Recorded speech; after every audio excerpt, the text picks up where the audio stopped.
여러분 안녕하십니까. 수요일 아침 여수 MBC 뉴스투데이입니다. 산사태 취약 지역인 산지마을은 태풍이 오거나 장마철엔 큰 피해가 우려됩니다. 고흥의 한 산지마을 역시 이번 태풍으로 도로와 농장이 토사에 잠기는 피해를 입었는데요. 주민들은 산지 태양광 발전 사업을 위해 산비탈을 무리하게 깎은 탓이라며 분통을 터뜨리고 있습니다. 조희원 기자가 취재했습니다. 고흥군 동강면의 한 마을, 밭작물이 붉은 토사에 파묻혔습니다. 과수는 전부 땅으로 떨어졌고 도로는 흙탕물로 뒤덮였습니다. 범람한 하천은 온통 황토색으로 변했습니다. 태풍 오마이스가 휩쓸고 간 아침. 간밤 폭우로 인해 토사가 농장으로 쓸려 들어와서 이렇게 보시는 것처럼 종아리까지 쌓였습니다. 주민들에 따르면 이 같은 현상은 지난 4월 마을 바로 뒤 산비탈에서 태양광 발전 공사가 시작된 이후 올해만 벌써 5번째입니다. 반복되는 토사 피해에 밭작물이나 과수 농사는 물론 닭이나 오리 같은 동물도 키울 수가 없습니다. 전혀 없었죠. 여보다도 더 비가 많이 오고 그래도 맑은 물 뭐 양만 많다 뿐이지 흙탕물이 안 내려오니까 우리 이 농장이 전체적으로 피해가 남은 거죠. 산업통상자원부는 이 같은 산사태나 토사 유출을 방지하기 위해 산지 태양광 발전 사업 허가 기준 경사도를 15도로 지정했습니다. 하지만 이 산비탈의 경사도는 한눈에 봐도 70도 이상입니다. 어떻게 허가가 났을까? 사업주는 허가 기준 경사도가 25도였던 지난 2018년 20.25도로 계획서를 제출했습니다. 그리고 이렇게 제출된 계획서를 보고 고흥군은 현장에 나와보지 않은 채 사업주가 제출한 자료만 받고 사업 허가를 내줬던 것으로 확인됐습니다. 인가 허가 자체가 날 수가 없는 지역이에요. 농지나 임야 부분, 특히 이제 또 산지 같은 경우를 훼손해가지고 했다는 게 문제가 있죠. 그거 하는 경우는요. 지자체가 적극적으로 주민들이나 국민들을 위한다고 한다면은 그런 부분을 막을 수가 있었거든요. 전라남도에 따르면 도내 산지 태양광 발전 시설 238곳은 산사태 위험 1, 2등급지에 설치돼 있습니다. 뿐만 아니라 전체 산지 태양광 발전 시설 중 99%는 현행 경사도 기준을 초과한 것으로 조사돼 비슷한 피해가 언제든지 발생할 수 있다는 우려가 나오고 있습니다. MBC 뉴스 조희원입니다. 코로나19 확진자가 발생해 지난해 2월 첫 확진자가 발생한 이후 가장 많은 것으로 나타났습니다. 전남에서는 타 지역 방문과 각종 모임 등으로 인한 감염이 각 지역에서 잇따르고 있으며 현재까지 누적 확진자는 2,471명에 이릅니다. 이번 주 광양 지역에서도 얀센 백신 접종이 본격적으로 시작됩니다.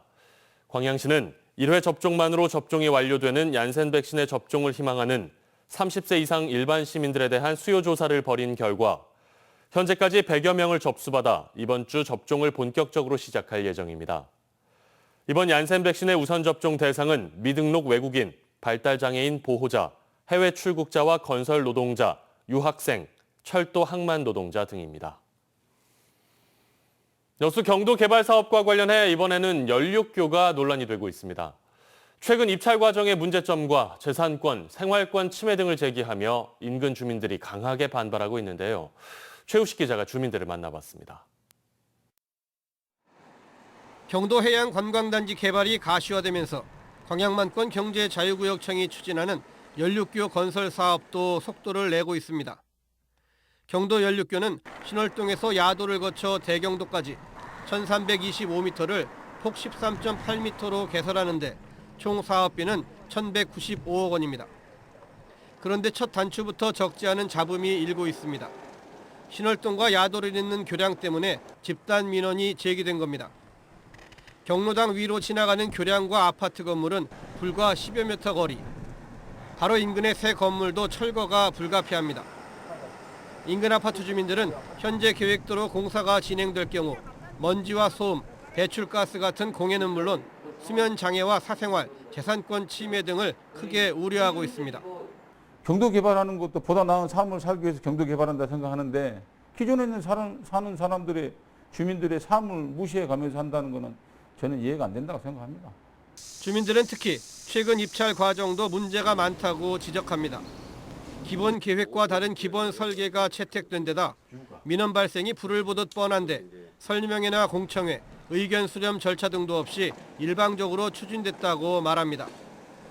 이 아파트 주민들은 최근 감사원에 주민감사도 청구했습니다.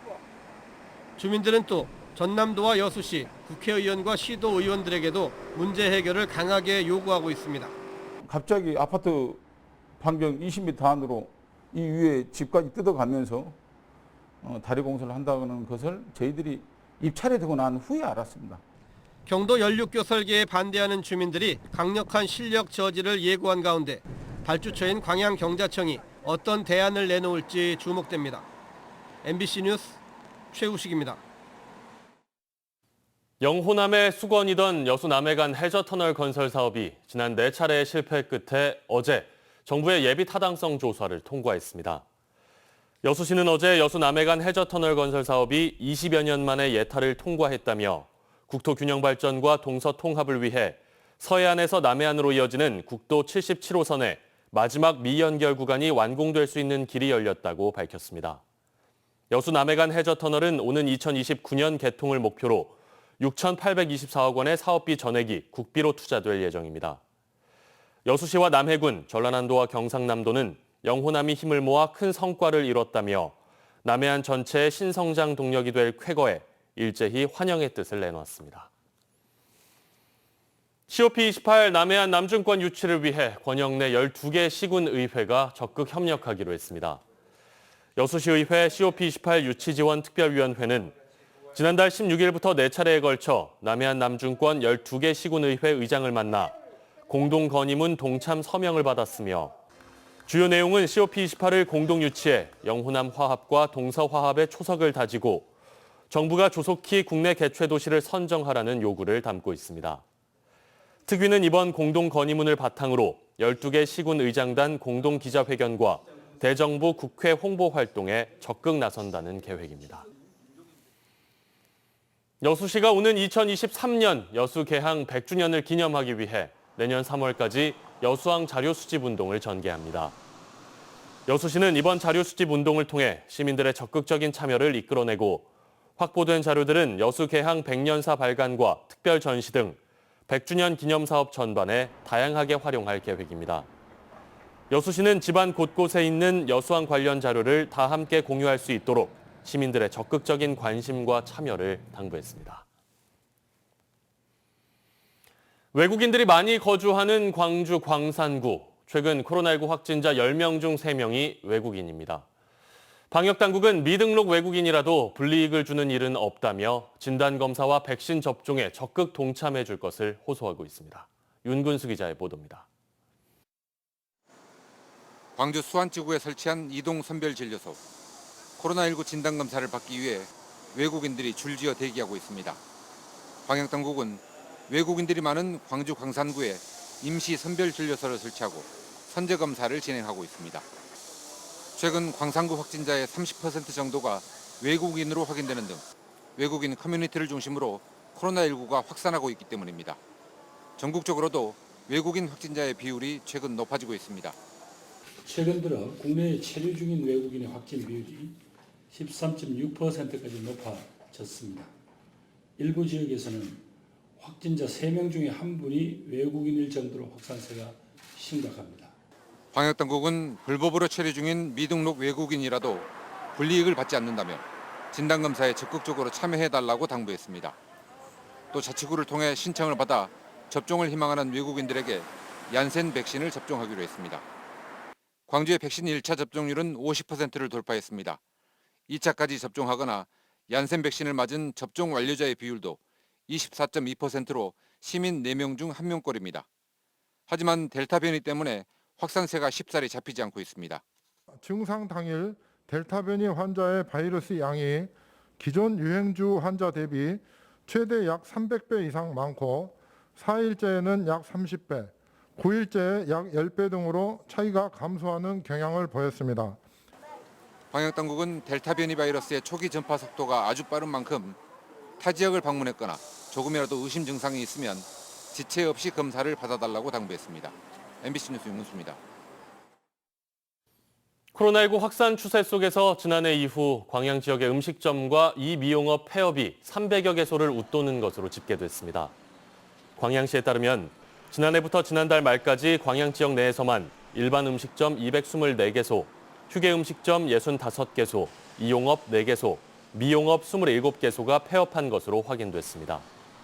한편 통계청이 분석한 지난해 광양 지역 내 전체 폐업 수는 모두 2,278개소로 법인 137개소, 개인 2,141개소입니다.